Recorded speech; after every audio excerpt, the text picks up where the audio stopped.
In a typical city or town, on a typical residential street, we find a typical home occupied by a typical American family.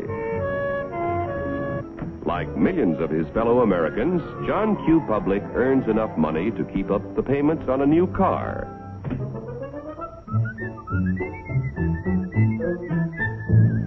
He takes great pride in owning a fine, new, long-term mortgaged home that was built to last a lifetime.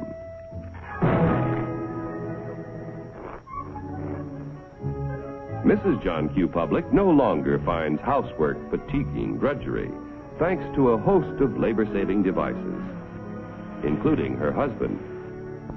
Mr. John Q., because of a 40-hour week, has the leisure to dream about his favorite sport. Darling!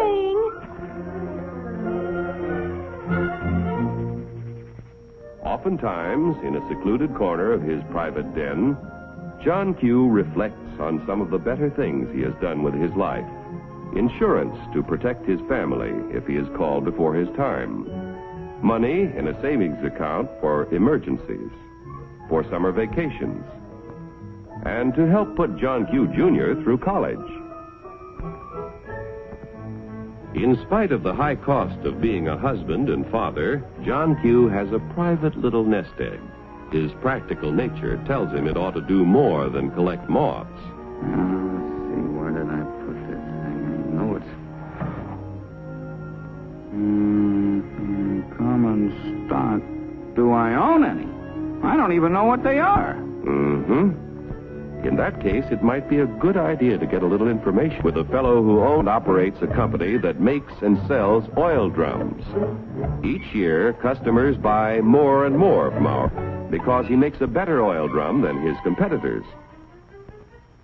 One day, customers demand more oil drums than the owner can produce. He figures it will take about $3 million to do the job. So he decides to form a corporation to sell shares in his business to raise the capital he needs. First, the owner goes to the state government to get a corporation charter and permit to sell shares in this business. Next, our friend goes to an investment banker and shows him the record of the oil drum manufacturing company's past performance and plans for expansion. The investment banker decides to help our friend sell shares in the corporation to raise the $3 million.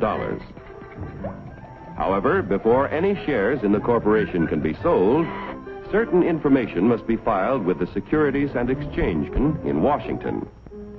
The investment banker and the owner must swear that the information they file contains nothing but the truth. Registration with the SEC does not imply that the government approves the stock issue as a good investment, but only assures the public the material statements about the stock issue are false. Punishment will be according to the law. After SEC registration is effective, the investment banker pays the owner $3 million in exchange for a certain number of shares in the Oil Drum Manufacturing Corporation. The investment banker sells shares of the common stock to people at a price of $3 million investment and shows a profit for his services in selling the stock. Money received from the sale of shares in the business builds a new and better plant, which produces more and better oil drums.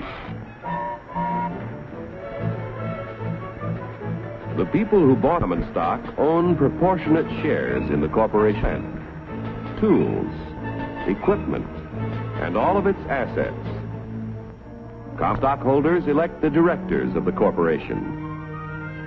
Directors represent the stock and are responsible for the way the business is run.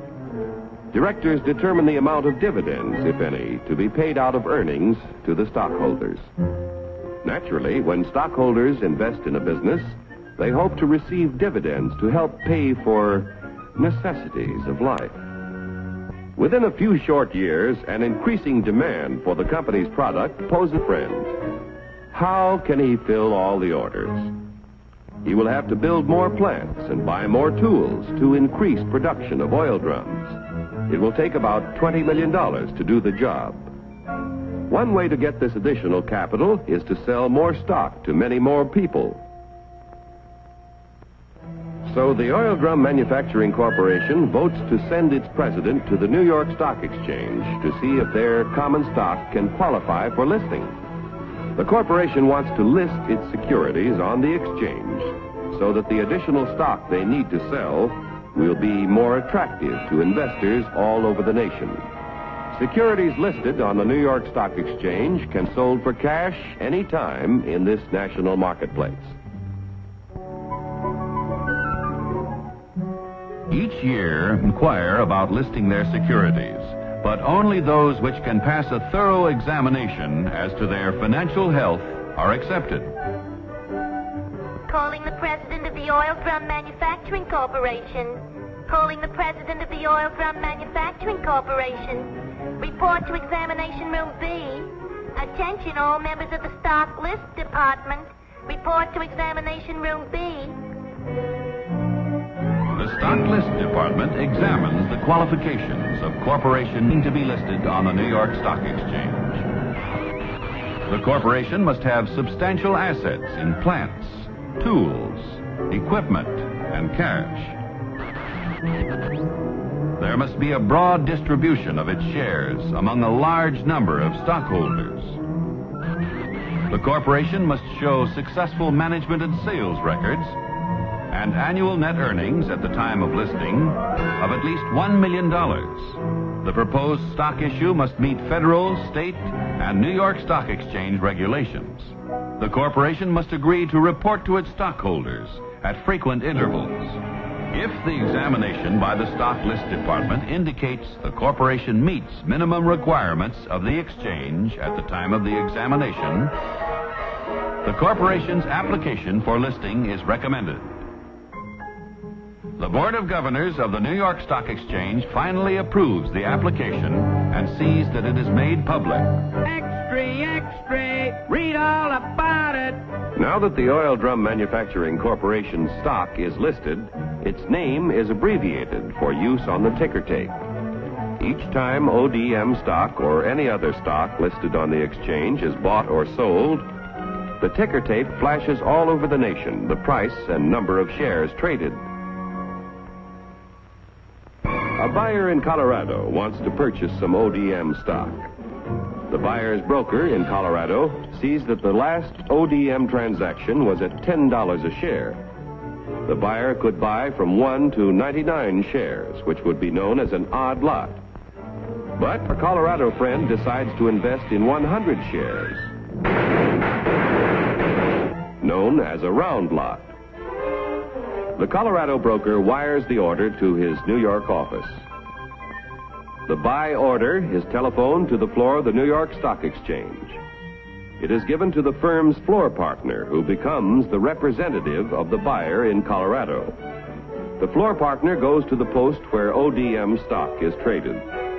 The representative of the buyer in Colorado bids $10 a share for 100 shares. But at the moment, there is no stock offered for sale at this price. In the meantime, however, in Maine, an ODM stockholder who needs cash decides to sell his 100 shares if he gets $10 a share. The Maine broker wires the sell order to his firm's representative on the floor of the New York Stock Exchange. This firm's floor partner, representing the seller in Maine, offers to sell 100 shares of ODM stock at $10 a share. The price of $10 a share is mutually acceptable, and the transaction is made. Like the cowboy in Colorado and the fisherman in Maine, investors all over the country use the facilities of brokers who are members of the New York Stock Exchange whenever they want to buy or sell stock of companies listed on this national market. Yesterday's savings financed the miraculous growth of our railroads, automobiles, airplanes, farm machinery,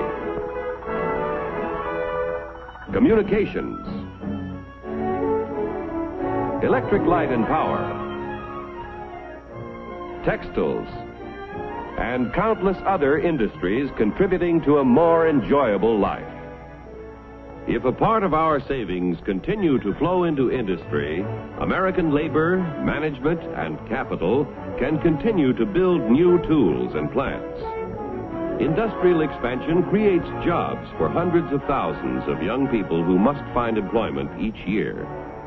A growing capacity to produce things which make life better in peacetime can be our greatest protection in time of war. When danger threatens, we can convert industry to produce the things we need to defend ourselves.